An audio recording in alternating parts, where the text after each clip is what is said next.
तो इस वीडियो में हम लोग नीट 2025 का जो है लेटेस्ट अपडेट क्या है अभी वो हम लोग देख लेंगे। और आपको ये बता दूं मैं कि अभी जो भी लेटेस्ट अपडेट आप देखते हो वो पूरा का पूरा जो है 100% आप बोल सकते हो कि एमपी हाई कोर्ट के अगल बगल ही चलता है। मतलब आप ऐसा समझ लो कि एमपी हाई कोर्ट के डिसीजन को लेके ही हम लोग एक्चुअल में देखना चाहते हैं कि क्या डिसीजन उसका होने वाला है जो नीट का जो एग्जाम का जो चल रहा है पूरा मैटर हाई कोर्ट में उससे रिलेटेड। तो वो तो हम लोग देख ही लेंगे। साथ के साथ जो हम लोग देखने वाले हैं, जो अभी स्टूडेंट्स जिस चीज़ को देखना बहुत ज़्यादा परेशान है जिस चीज़ के लिए, वो है आपका कि ऑफिशियल आंसर की आपका कब आएगा, आपका ओएमआर रिस्पॉन्स शीट कब आएगा। तो मैं आपको बता दूं ये दोनों तो आपका खैर पैरेलल ही आता है, हो सकता है ज़्यादा से ज़्यादा 1-2 दिन का आगे पीछे होता है। तो ये तो आपका समझ लो कि इसका क्या जो भी डेट होगा दोनों का डेट सेम ही होगा। साथ के साथ हम लोग ये भी बात करेंगे कि क्या रिजल्ट आपका डिले होगा। और ये डिले का मतलब ये है कि ये जो आपका 14 जून का जो आपको डेट दिख रहा है, ये जो 14 जून का आपको डेट दिख रहा है, क्या इससे भी ज़्यादा रिजल्ट डिले हो सकता है या फिर इससे पहले आ सकता है। हम लोग इस चीज़ को अभी देख लेंगे। साथ के साथ हम लोग देखेंगे रिजल्ट डेट। ठीक है, रिजल्ट डेट यहाँ पे ये देख लेंगे कि क्या सच में 14 जून का जो डेट बताया जा रहा है उस दिन रिजल्ट आ सकता है या फिर उस दिन भी रिजल्ट नहीं आएगा।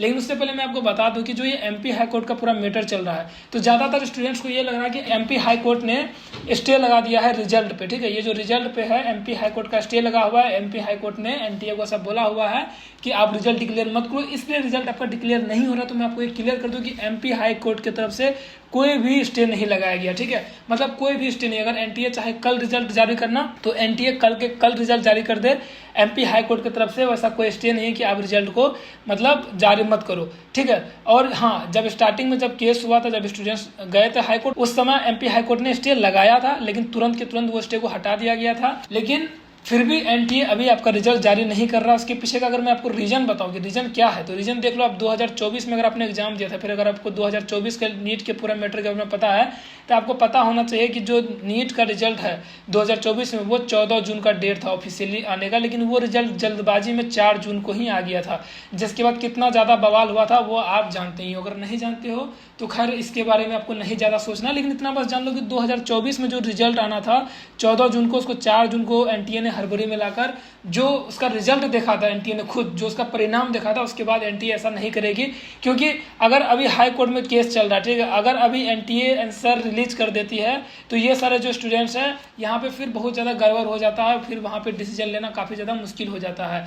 इस वजह से आप बोल सकते हो कि रिजल्ट डिले हो रहा है, क्योंकि एनटीए नहीं चाहती है कि अभी जो हाई कोर्ट का जो केस चल रहा है उस केस के बीच में रिजल्ट को डिक्लेयर करके एक नया टेंशन मोल लिया जाए कि नहीं भाई यहाँ पे हाई कोर्ट में केस भी चल रहा था और रिजल्ट डिक्लेयर कर दिया, एक नया ही केस बन गया है। तो ऐसा एनटीए इस चीज़ से बचना चाहती है, इसलिए ऐसा कुछ नहीं हो रहा। अगर अब यहाँ पे जो हम लोग मेन टॉपिक पे बात करने वाले हैं कि आपका ऑफिशियल आंसर की कब आएगा, आपका ओएमआर रिस्पॉन्स शीट कब आएगा, आपका रिजल्ट डिले होगा या नहीं होगा, रिजल्ट डेट आएगा नहीं होगा, उससे भी पहले जो बहुत ज़्यादा स्टूडेंट्स है, साथ के साथ जो उनके पेरेंट्स हैं, उनके दिमाग में काफ़ी ज़्यादा ये टेंशन सताए जा रही है। आप बोल सकते हो कि आखिर इस साल सेफ स्कोर क्या होने वाला है। ठीक है, 2025 की अगर हम लोग बात कर ले तो इस बार सेफ स्कोर क्या होगा, किस चीज़ के लिए, जीएमसी यानी कि गवर्नमेंट मेडिकल कॉलेज के लिए।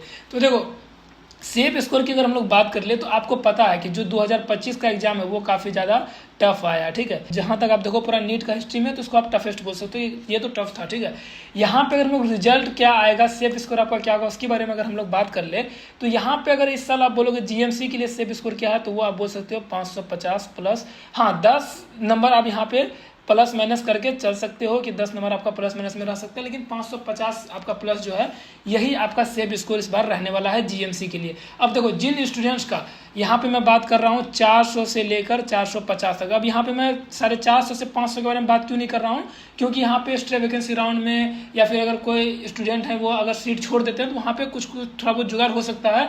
और ये जो मैं आपको 550 प्लस बता रहा हूँ, ये मैं आपको बता रहा हूँ जनरल ऑल इंडिया कोटा के लिए। ठीक है, जनरल ऑल इंडिया कोटा के लिए मैं आपको बता रहा हूँ, ये किसी कैटेगरी वाइज में यहाँ आपको नहीं बता रहा हूँ। तो अगर आप किसी कैटेगरी से SC ST ये सब अगर कोई कैटेगरी है तो वहाँ पे ये थोड़ा बहुत तो डाउन जाएगा ही, आपको पता ही है। लेकिन अगर मान लो आप जनरल से और आपका 400 से 450 के बीच में है, ठीक है, यहाँ पे मैं general all India quota consider करके ही सारा बात कर रहा हूँ। तो देखो यहाँ पे आपको MBBS मिलने का चांसेस तो आप बोल सकते हो ऑलमोस्ट नहीं है।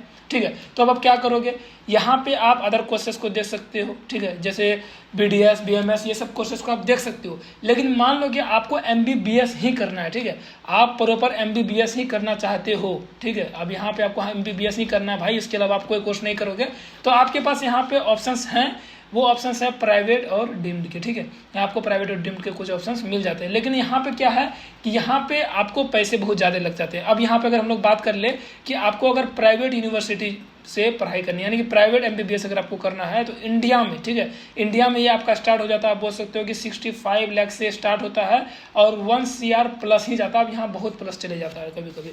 और अगर हम लोग डीम्ड की बात कर ले तो ये भी आपका बहुत ज़्यादा महंगा होता है, मतलब समझो कि इससे तो काफ़ी ज़्यादा ही महंगा हो जाता है ये भी। तो अगर आपका बजट अलाउ करता है ये बजट जो मैंने आपको बताया यहाँ पे 65 लाख प्लस, तो आप देख सकते हो प्राइवेट और डीम्ड के लिए। लेकिन मान लो कि आपका नहीं वो भी बजट अलाउ कर रहा है, तो यहाँ पे आपको मैंने बताया था पहले, जैसे यहाँ अदर कोर्सेज जो है आप उसको देख सकते हो। और अदर कोर्सेज आपको करना ही नहीं है और आप MBBS ही करना चाहते हो और आपका बजट भी नहीं है, तो आपके पास ऑप्शन मिलता है फिर क्या कि आप क्या कर सकते हो, वो है आपका ड्रॉप, ठीक है। लेकिन मैं ड्रॉप लेने वाले स्टूडेंट्स को स्पेशली बोलना चाहता हूँ कि अगर आपने ऑलरेडी 2 ड्रॉप 3 ड्रॉप ले लिया है तो आपको एक्चुअल में ये पता चल चुका है कि आप कितना ज़्यादा कर सकते हो इस चीज़ में, अगर आप कितना ज़्यादा आपको और पोटेंशियल लगाना है कि आप अच्छे से क्लियर कर पाओ नेक्स्ट अटेम्प्ट में।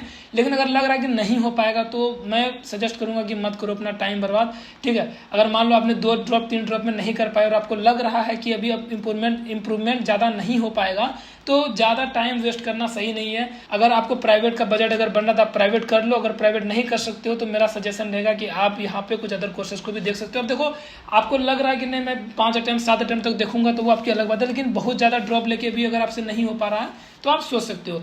मैं यहाँ पे ये इस बात को इसलिए भी मेंशन कर रहा हूँ क्योंकि यहाँ पे अब 2 टीम्स बन के आ चुकी हैं, ठीक है। यहाँ पे अगर हम लोग बात कर ले एक नए चीज़ की, ठीक है, तो वो है आपके पास यहाँ पे अभी आपके पास 2 टीम्स बन के आई है। 2 टीम्स क्या टीम्स हैं मैं आपको बताता हूँ। एक टीम है आपके पास जो कोचिंग इंस्टीट्यूट्स हैं, ठीक है, यहाँ पे जो कोचिंग इंस्टीट्यूट्स हैं वो आपको बोल रहे हैं कि भाई ड्रॉप ले लें, ठीक है, क्योंकि ड्रॉप लेने से उनका फ़ायदा है। और जो यहाँ पे प्राइवेट में एडमिशन्स करवाते हैं उनका कहना है कि भाई ड्रॉप मत ले क्योंकि उसमें उसका फ़ायदा है, यहाँ पे प्राइवेट MBBS आप कर लो। तो यहाँ पे दोनों का आपको मैंने फ़ायदा ही बता दिया कि ऐसा कुछ सारा मैटर है। यहाँ पे मैं आपको बताता हूँ एक चीज़ कि यहाँ पे आपको अगर लग रहा है ड्रॉप लेके हो सकता है तो करो, अगर आपका बजट है MBBS तो करो, नहीं तो आप देख सकते हो इन सारे कोर्सेज में भी आप कर सकते हो। अब हम लोग आ जाते हैं अपने मेन मुद्दे पे कि आखिर आपका जो ऑफिशियल आंसर की का डेट है। यहाँ पे जो मैं MP हाई कोर्ट की सारी बातें कर रहा था आपके पास कि यहाँ पे आप जान ही चुके हो कि यहाँ पे कोई भी खास स्टे नहीं लगाया गया, मतलब MP हाई कोर्ट के द्वारा तो NTA को कोई ऐसा स्टे नहीं लगाया गया, ऐसा कोई भी नहीं बोला गया कुछ भी कि भाई आप रिजल्ट डिक्लेयर मत करो। लेकिन फिर भी NTA रिजल्ट इसलिए डिक्लेयर नहीं कर रही है क्योंकि 2024 उन्हें अच्छे से याद है कि भाई अगर अभी मैं रिजल्ट डिक्लेयर कर दूंगा, ऑलरेडी MP हाई कोर्ट में केस चल रहा है, फिर एक नया केस हो जाएगा, फिर और भी ज़्यादा टेंशन आ जाती है, ठीक है। तो अब अगर हम लोग बात कर ले कि भाई आखिर एक्चुअल में रिजल्ट आएगा कब, और साथ के साथ ये जो हम लोग ऑफिशियल आंसर की बात कर रहे हैं वो कब आ जाएगा, तो देखो ऑफिशियल आंसर की अगर आप बोलो तो यहाँ पे बहुत ज़्यादा जो भी बोल सकते हो कि जो उम्मीद लगाया जा रहा है वो लगाया जा रहा है 1st वीक ऑफ जून, ठीक है। अगर हम लोग 1st वीक ऑफ जून की बात कर ले तो मान लो कि 7 तारीख तक बोला जा रहा है, ठीक है। यहाँ पे मैं आपको एकदम एक्यूरेट बता रहा हूँ, 7 तारीख तक आपको बोला जा रहा है, 7 जून तक। और मेरा अगर आपने पिछले वीडियोस को देखा तो मैं यहाँ पे बोल रहा हूँ, पहले से मैं बोल रहा हूँ कि 7 जून को आपका रिजल्ट आ सकता है, लेकिन किस कंडीशन में मैंने आपको वो भी बताया पिछली वीडियो में। अगर आपने नहीं देखा है तो आप जाके देख सकते हो। खैर आपको मैं इस वीडियो में सारा चीज़ बता ही दे रहा हूँ। देखो 7 जून को आपका रिजल्ट उसी कंडीशन में आ सकता है अगर आपका 5 जून को, ठीक है, ये जो 5 जून को जो NTA का सुनवाई होने वाला है MP हाई कोर्ट में, ठीक है, ये जो 5 जून को सुनवाई होने वाला, अगर ये सुनवाई हो जाता है NTA के पक्ष में हो या ना हो, लेकिन अगर ये पूरा क्लियर हो जाता है ये सुनवाई, इसके बाद डेट आगे नहीं बढ़ती है, ऐसा कुछ नहीं होता है, तो आपका समझो कि 7 जून को आंसर की आ जाना चाहिए, ज़्यादा से ज़्यादा 8 जून हो सकता है, ये मतलब समझो कि एक्यूरेट है। यहाँ पे इस बार NTA काफ़ी सेफ जाना चाह रही है। देखो क्या हुआ था 2024 में कि पहले रिजल्ट लाने की वजह से काफ़ी ज़्यादा बवाल हो गया था। इस साल ऐसा NTA नहीं चाह रही है कि ऐसा कुछ भी हो, इसलिए ऐसा कुछ हो रहा है। लेकिन यहाँ पे अगर मैं बात करूँ 5 जून का, तो यहाँ पे थोड़ा सा टेंशन तो है 5 जून के पूरे मैटर को लेके, क्योंकि ये 5 जून ऐसे ही डेट नहीं आया है। अगर हम लोग MP हाई कोर्ट की बात कर ले, ठीक है, अगर हम लोग MP हाई कोर्ट की बात कर ले तो सबसे अगर पहले हम लोग बात करें, अगर मान लो लास्ट की बात कर लेते हैं 26 मई, ठीक है, 26 मई का आपका डेट था, एक्सटेंड होके पहुंचा 29 मई। 29 मई को तो कुछ बात ही नहीं, वो डायरेक्ट एक्सटेंड होके पहुंच गई है 5 जून। अब 5 जून को अगर ये गलती से भी एक्सटेंड हो जाता, मान लो 7 जून ही हो जाए, तो आप समझ जाओ कि आपका 1st वीक ऑफ जून तो गया, ठीक है। ये मान लो 10 जून हो जाए तो ये भी आपका 1st वीक ऑफ जून तो गया। लेकिन 10 जून को अगर हो जाता तो ये आपके रिजल्ट को जो आपका 14 जून को आने वाला है उसको भी ख़त्म कर रहा है। फिर आपका रिजल्ट मान लो 20, 25 ऐसा कुछ हो जाएगा अगर ये आपका 5 जून को क्लियर नहीं होता है तो, ठीक है। साथ के साथ मैंने आपको यहाँ बता ही दिया कि आपका ऑफिशियल आंसर की, ठीक है। अब यहाँ पे हम लोग सारा चीज़ को अच्छे से देख लेते हैं कि आपका अगर हम लोग ऑफिशियल आंसर की बात कर ले तो ये तो आपका मैंने आपको बता ही दिया कि आपका आ जाएगा 7 जून को, अगर एमपी हाई कोर्ट में सब चीज़ सही रहा। रिस्पांस की भी आपका कुछ ऐसा ही, रिस्पांस शीट भी आपका कुछ ऐसा ही रहेगा। रिजल्ट डिले नहीं होना चाहिए। अगर मान लो सारा चीज़ आपका 5 जून को क्लियर हो जाता है तो रिजल्ट डिले आपका यहाँ पे नहीं होगा, ठीक है। ये जो आप देख रहे हो रिजल्ट डिले, तो ये आपका रिजल्ट डिले नहीं होगा अगर हम 5 जून को सारा चीज़ क्लियर हो जाता है। अगर हम लोग रिजल्ट डेट की अब बात कर ले तो ये डेट आपका हो जाएगा 14 जून, ठीक है। तो आपको ज़्यादा टेंशन लेने की ज़रूरत नहीं है और यहाँ पे कोई भी स्टे नहीं है। अगर ऐसा कुछ होता है एनटीए को लगे कि आप मुझे कल रिजल्ट जारी करना है तो आप समझो कि 5 दिन में भी एनटीए सारा चीज़ क्लियर कर सकती है। ऑफिशियल आंसर की, फाइनल आंसर की, रिजल्ट सारा चीज़ कर सकती है। लेकिन यहाँ पे जो है एनटीए इस पर काफ़ी ज़्यादा सावधानी से काम कर रही है, इसलिए आपका नहीं आ पा रिजल्ट, क्योंकि वो चाहती है कि जितना भी कोर्ट का मैटर है वो सारा मैटर को मैं पहले क्लोज कर लूँ, उसके बाद ही मैं रिजल्ट डिक्लेयर करूँ। साथ के साथ मैं आपको बता दूं कि जब आपका प्रोविजनल आंसर किया जाएगा, ठीक है, प्रोविजनल आंसर किया जाएगा तो आपको 3 से 5 दिन का समझ लो कि टाइम मिलता है चैलेंज करने के लिए। तो आप वहाँ पे चैलेंज कर सकते हो, ज़्यादा टाइम नहीं दिया जाता है और इस बार तो मुझे लग नहीं रहा कि ज़्यादा आपको टाइम दिया जाएगा। और आपको पर चैलेंज का जो है, मैंने कि पर क्वेश्चन का अगर आप चैलेंज करते हो तो उसमें आपको 200 रुपये पर क्वेश्चन पड़ जाते हैं जो कि नॉन डिफेंडेबल होते हैं। तो इन सब चीज़ों को मैं आपको बता देता हूँ। मैं हर वीडियो में चाह रहा हूँ कि ये सारे डिटेल्स आपके पास हो ताकि जब आपका प्रोविजनल आंसर किया तो आप काफ़ी अच्छे से इन चीज़ों पे काम कर सको। देखो जब आपका फाइनल आंसर किया जाएगा उसके बाद आप कोई भी चैलेंज नहीं कर सकते, वो आपका फाइनल आंसर की होता है। वहाँ के बाद सिर्फ आपका रिजल्ट आएगा और उसके बाद आपका काउंसलिंग स्टार्ट हो जाता है। तो इस वीडियो में मैंने आपको सारा चीज़ बता दिया, सारी चीज़ें क्लियर कर दी। एमपी हाई कोर्ट का पूरा मैटर क्या है, ये सारी चीज़ें हैं। जो आपका आंसर की कब आएगा, ओएमआर रिस्पॉन्स शीट कब आएगा, रिजल्ट डिले होगा या नहीं होगा और रिजल्ट डेट क्या है, ठीक है।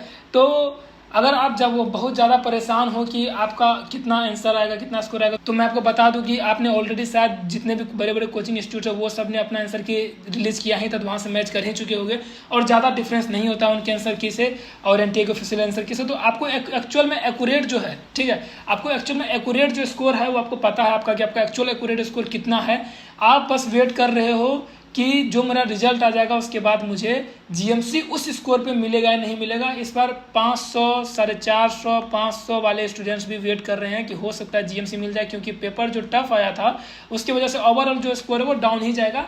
इस वजह से इस बार थोड़ा सा ज़्यादा मतलब स्टूडेंट्स के बीच में, उनके पेरेंट्स के बीच में थोड़ा सा ज़्यादा बोल सकते हो आपकी पैनिक क्रिएट हो रहा है। साथ के साथ आप ऐसा बोलो कि एक्साइटमेंट भी हो रहा है कि शायद मिल ही जाए, शायद मिल ही जाए।